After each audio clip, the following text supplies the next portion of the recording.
ડેરીના ચેરમેન પર દિયોદરના ધારાસભ્ય શિવાજી ભુરિયાએ લગાવ્યા ગંભીર આક્ષેપો। શિવાજી ભુરિયાએ આરોપ લગાવ્યો કે બનાસ ડેરી અને બનાસ બેંક બંને ખોટમાં છે।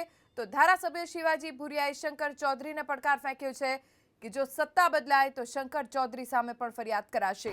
શિવાજી ભુરિયાએ આરોપ લગાવ્યો કે શંકર ચૌધરી ડેપ્યુટી કલેક્ટર શેખને ચૂંટણી અધિકારી બનાવી બનાસ ડેરીની ચૂંટણીમાં ગેરરીતિ આચરી હતી। ડેરીની ચૂંટણીમાં સાચા બેલેટ પેપરને બાજુમાં મૂકીને બનાવટી બેલેટ પેપરનો ઉપયોગ કરી રાતોરાત જીત મેળવી હોવાનો આરોપ શિવાજી ભુરિયાએ લગાવ્યો છે। બનાસ ડેરીની ઓમ જોવા જઈએ તો પાર્થિવભાઈ ચૌધરી 91 સાલમાં બનાસ ડેરીના ચેરમેન તરીકે બેઠા।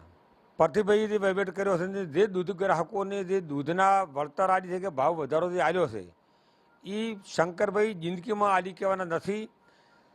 રોટલો જ્યારે સીરીને તૈયાર થાય અને તવામાંથી ઉતરે ને ત્યારે કોઈ પણ વ્યક્તિ ખાવા બે નહીં એમ માનતો હોય કે મેં રોજો છે, એ વાત ખોટી છે। વિકાસ તો પાર્થિવભાઈએ જ કર્યો છે અને આ ડેરીને બનાસકાંઠાની દૂધ ઉત્પાદકોની ડેરીને કદાચ નંબર 1 એશિયામાં આવી તો પાર્થિવભાઈ લે છે।